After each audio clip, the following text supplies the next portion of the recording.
Well, it is October. I'm standing in a greenhouse with Jan McNeilan, and we're going to be talking about some of the tips that we're still doing and capable of doing. Yeah. So jump right in for me. These are Hoyas, and I have them in the house in the wintertime, Right. but I had them outside this summer, and this one was huge.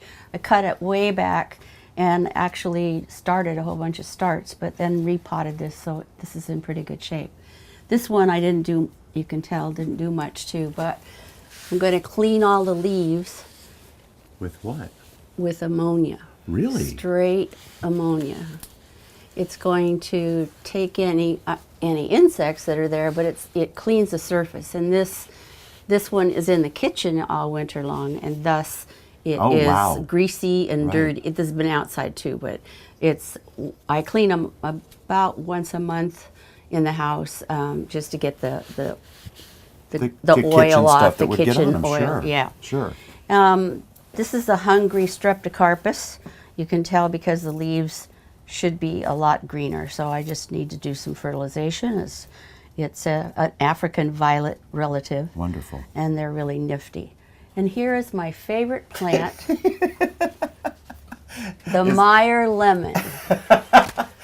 Did it have full-on lemons last time? And it's but it's look blooming. at this. It's blooming here and over here and up here. So it's not giving up, is it? No, it's not. So I guess I can't give up on it, except I have to figure out where to put it in the house for the winter. Well, and I'm sure that you will find a place to put it, because it clearly wants to thrive. Yes, it does. And I may prune back the parts that don't have any blooms, but I think it'll just encourage it to bloom some more. And put on more branches. Right. So now, you also did some work on a magnolia outside, right? Right out here. So let's go out and look. Yeah, let's do that. Okay. Okay, Jan, so this is the magnolia, and tell me about what's going on with it. Well, there's a cat in it, There right, is. for That's one. Ducky. Yeah. That's Ducky Bird who's playing. But this is a magnolia nigra. It's not a dwarf, but sort of a smaller version of magnolia, a deciduous magnolia. It's 50 years old. Wow. I gave it to my mom in 1968. And it's been moved several times. And in the beginning, I started to prune it very artistically. And then it got so big that it just took over. So the other day, I really pruned it hard. Wrong time of year, but what I'm hoping will happen now that it's going into dormancy is that next spring, I won't get quite as many suckers. That'll go straight up from here. Right.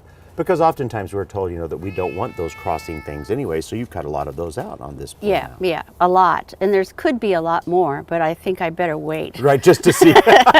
Just in case. And then you have some information you were sharing with me about coleuses. Well, I've got 3 planter boxes out in front in the driveway, and 2 of them, I don't need to prune, 2 of them have coleus that are yay big. Right.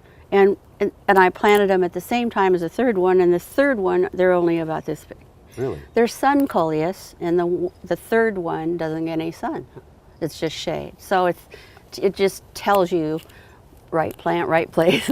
Yeah, as far as it just telling me what happened to the third one. So if I'm going to do the third one, I should put a shade-loving plants in there. Yeah, because nature pretty is clear to us if we're paying attention that we're not giving it what it wants. For sure. Well, there you have it. Every month we come out here, we have a blast. So does Ducky, and we get all kinds of information with what to do in our gardens right now. So we got one more month of doing this in November, so we'll be back again, Jan, and do it all again. Okay, thanks.